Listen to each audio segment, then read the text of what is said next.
नमस्कार, वृत्त मराठीमध्ये मी अरुण आपल्या सगळ्यांचं स्वागत करतो। शिवसेना, युवासेना, महिला आघाडी, शहर शाखा वांगणी आणि श्री प्रसाद परब फाउंडेशन यांच्या वतीने शिवकला महोत्सव 2024 चे दिमाखात आयोजन करण्यात आलं होतं। शिवकला महोत्सव 2024 पर्व दुसरे या अंतर्गत अनेक कर्तृत्ववान व्यक्तींचा सन्मान करण्यात आला। त्याचप्रमाणे शालेय विद्यार्थी आणि परिसरातील नागरिकांच्या कलागुणांना वाव देण्यासाठी विविध स्पर्धांचे आयोजन करण्यात आले होते। सलग 3 दिवस हा महोत्सव रंगला असून यामध्ये वांगणीकरांनी उत्स्फूर्तपणे सहभाग घेतला। महोत्सवाच्या पहिल्या दिवशी 27 डिसेंबर 2024 रोजी पाककला स्पर्धेचे आयोजन करण्यात आलं होतं। यामध्ये अनेक माता भगिनींनी सहभाग नोंदवला। वेज स्टार्टर या विषयावर पाककला सादर करण्यात आली। या स्पर्धेत महिलांचा उत्स्फूर्तपणे सहभाग लाभला। तर दुसऱ्या सत्रात मेहंदी स्पर्धा आयोजित करण्यात आली होती। या स्पर्धेत देखील महिलांचा आणि तरुणींचा मोठा सहभाग पाहायला मिळाला। दोन्ही स्पर्धांमध्ये सहभागी होणाऱ्या स्पर्धकांना प्रमाणपत्र देण्यात आलं, तर विजेत्या स्पर्धकांना अनुक्रमे तृतीय क्रमांकासाठी 1001 रुपयांचं पारितोषिक, पैठणी आणि सन्मानचिन्ह, तर द्वितीय क्रमांकासाठी 2001 रुपयांचं पारितोषिक, पैठणी आणि सन्मानचिन्ह, तर प्रथम क्रमांकासाठी 3001 रुपये रोख रक्कम, पैठणी आणि सन्मानचिन्ह देऊन गौरवण्यात आलं। पाककला स्पर्धेत सोनाली ठोसर, तीर्था विचारे, संगीता उतेकर यांना अनुक्रमे प्रथम, द्वितीय आणि तृतीय पारितोषिक देण्यात आलं।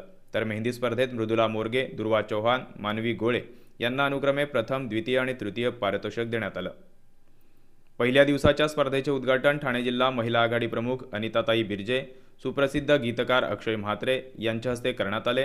तसेच माजी जिल्हा परिषद अध्यक्षा पुष्पा पाटील, शिवसेना बदलापूर सांस्कृतिक आणि शैक्षणिक विभाग अध्यक्ष किशोरी महाजन यांच्यासह अनेक मान्यवर देखील उपस्थित होते। महोत्सवाच्या शेवटच्या दिवशी ही पारितोषिकं देऊन विजयी स्पर्धकांना गौरवण्यात आलं। शिवकला महोत्सवामध्ये घेण्यात आलेल्या या स्पर्धांमध्ये महिलांनी उत्स्फूर्त सहभाग घेऊन महोत्सवाचा पहिला दिवस उत्साहात संपन्न झाला।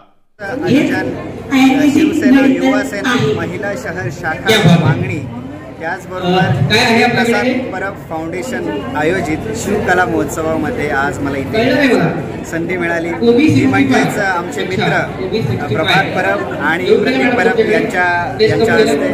तर आज इथे पाहिलं तर वंदनाताई बिर्जे इथे आलेल्या आहेत। त्यांचं सानिध्य लाभलं, त्यांच्या सानिध्यात आम्हाला इथे वावरायला मिळालं। थोडंफार होईना पण खूप शिकायला मिळतं अशा महोत्सवांमध्ये, अशा कला प्रदर्शनांमध्ये। तर मी नक्कीच सगळ्यांना सजेस्ट करेल की 3 दिवस हे कला महोत्सव आहे।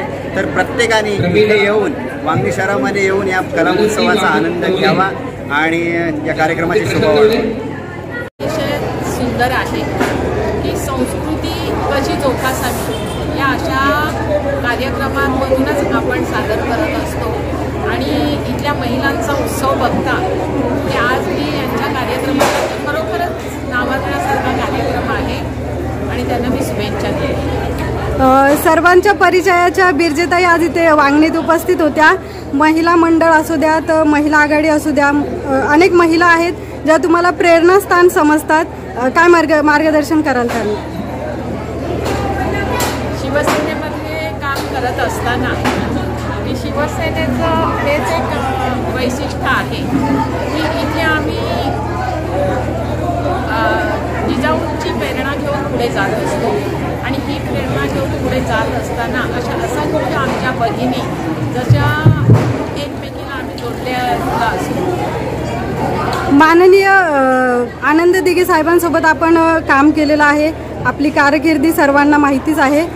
त्यांच्यासोबत असतानाचे कोणता क्षण आपण सांगू इच्छिता? मी मगाशी सांगितलं की एका महिलेची की ज्या महिलेला फसवून एका कामाटिपणामध्ये उलट्या वेचायला लावलेली होती, त्या महिलेची तिथून सुटका करणं ही शक्यता त्या विभागातील पोलिसांनाही शक्य होत नाही। पण दिघे साहेबांच्या एका आदेशाने आम्ही ते करू शकलो आणि ही प्रेरणा आम्हाला शिवसेनेमध्ये काम करत असताना दिघे साहेबांचं मार्गदर्शन आम्हाला मिळत होतं, त्यामुळे आम्ही हे सगळं करू